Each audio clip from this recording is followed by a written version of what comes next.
It's not easy finding your place in the world. You may feel awkward or uncomfortable in many situations, or struggle to meet the expectations of those around you. But something will come along, that one spark, and suddenly everything clicks into place. That's exactly what happens to Callum in The Dragon Prince. A chance encounter with an elf assassin, a dragon egg, and a powerful source of magic thrusts the young prince into the role of a mage, and he finally finds his calling. But if Callum were to lose his newfound status as a mage, what would he do to maintain it? I'm Welshie, welcome to Theory Pop. The Dragon Prince website has character descriptions for much of the main cast of the series. The entry for Callum reads, as the adopted son of King Harrow, Callum is the step-prince of Catolis. He's an awkward fit for the role of a prince. Callum can hardly hold up a sword, he falls off every horse he tries to ride, and he isn't quite sure how to act around his stepfather, the king. Nonetheless, Callum has a big heart and tries his hardest at everything, no matter how many times he falls down. He knows that one day he'll find his place in the world. Callum is something of an outsider in the royal court. Though he is a prince, he doesn't seem to get respect from many people outside of his immediate family. Soren frequently makes a point of referring to Callum as Step Prince. Whoa, slow down there, Step Prince. Or a step prince, actually. What? What? Well, technically he is your step-dad. But I'm sure it's similar. He even unhorsed Callum when the prince tried to join the expedition to find the elf assassins, which resulted in Callum falling into horse manure. Viren's treatment of the prince is worse. The mage uses dark magic to steal Callum's voice, ordering the castle guards to restrain the prince. Surely that's an act of treason? Although by this point Viren started to go a little off the rails, but still, show some respect, man. Callum is also uncomfortable with the role and duties he is expected to fulfill as a prince.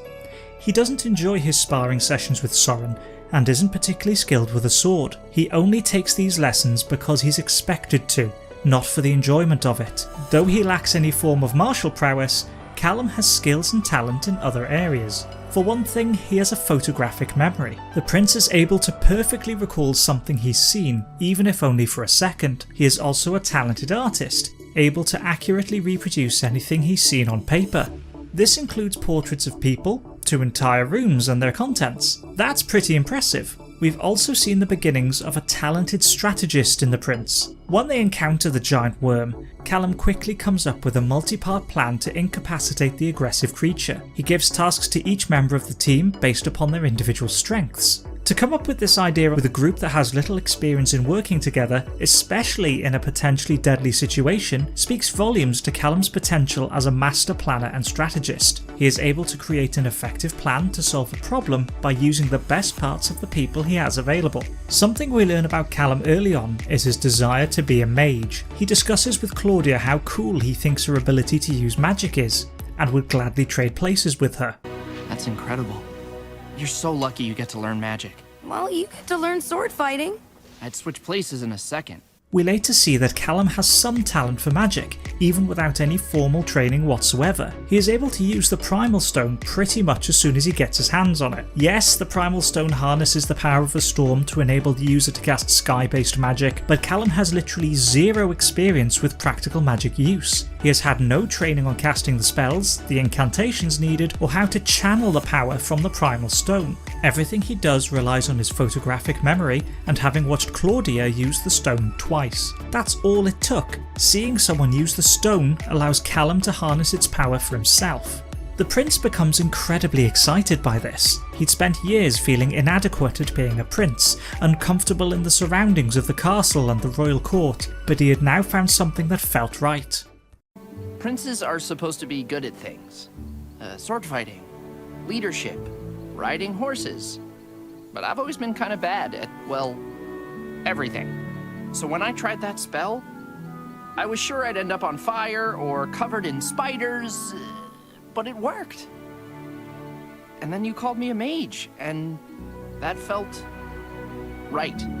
Callum finally had something that felt natural and right to him, but it didn't last long. Callum came to rely on the Primal Stone in several situations during the first season. He used the Aspero spell to protect the group from an avalanche, and the Fulminous spell to aid in combating a deadly creature.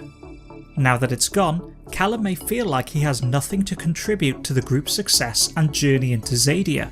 Rayla is a highly skilled assassin, adept at both stealth and combat, and Ezran is able to communicate with animals, including the dragon they just hatched. Callum may end up feeling inadequate, like he's holding the team back. Without the Primal Stone, he can't use magic. Callum thought he had found his place in the world, a role that suited him perfectly, but now that's been ripped away from him, could we see Callum turn to alternative methods to continue practicing as a mage? Dark magic does not require the length of study and connection to the primal sources that the other 6 types of magic rely upon. It is a shortcut. The main requirement is access to parts of creatures with a connection to one of the primal sources, which the spell consumes.